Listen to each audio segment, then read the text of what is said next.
जय जगन्नाथ मु पूजा आपण स्वागत करुचे मो यूट्यूब चैनल को मु आसी बाबा कार्तिकेश्वर दर्शन करने बहुत वर्ष पर तो मु बाबा को दर्शन पाइली।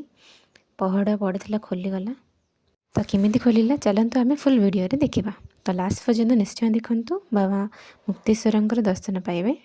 जी बाबा मुक्तेश्वर मंदिर तो आम फर्स्ट दीप आउ भोग जग किणदेलु बाबा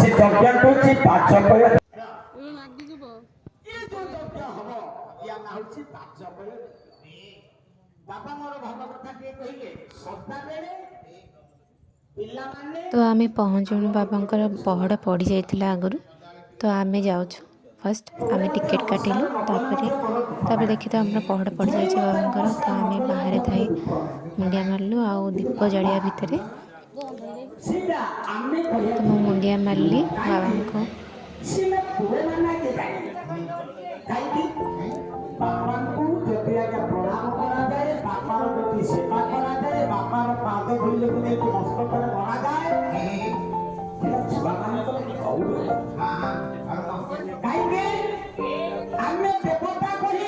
बाबा मंदिर सामने दीप जलुची तो बहुत मन दुख थी मोर तो मु आखि बंद कर दीप जलुची देखिले तो पहाड़ खोली जापर मु जल्दी जल्दी बाबा को दर्शन भीतर को गली।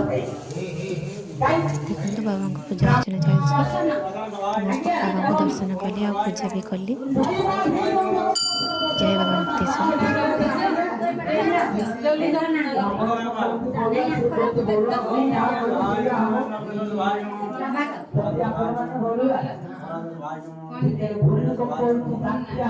तापर मो माँ को मंदिर को आसली माँ को मंदिर को पूजा कली मुंडिया मारली तो नना आनी सिंदूर देले माँ को मथारे फूल खसी भी फूल देले आ सिंदूर देले मत आणिकी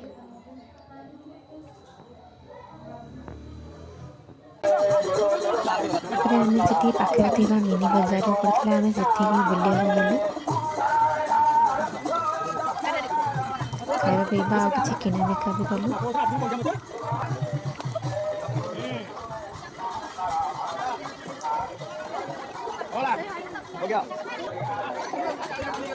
ये सब खाଇବା ଜିନିଷ ସେଠି ଥିଲା तो पाखे गोटे नई भी था बहुत सुंदर पवन होता आम से किसी समय बसिलु तापर बाबांकर प्रसाद सेवन भी था सेठी तो आम प्रसाद गलु डालमा भात खीरी खट्टा सब होता बाबा को प्रसाद सारी आम घर को फेरी आसलु कदू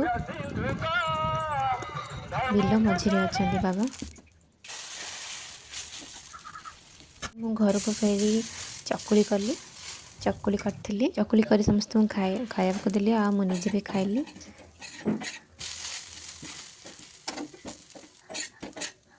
तो ता सहित मु मटर तरकारी भी करी चकुली सहित तो गरम गरम मु राति चकुली आ मटर तरकारी खाई शोई पड़ी। यदि मो वीडियोटी आपको पसंद आसी तो लाइक करेंगे शेयर करेंगे सब्सक्राइब करेंगे निश्चित प्लीज़। Thank you.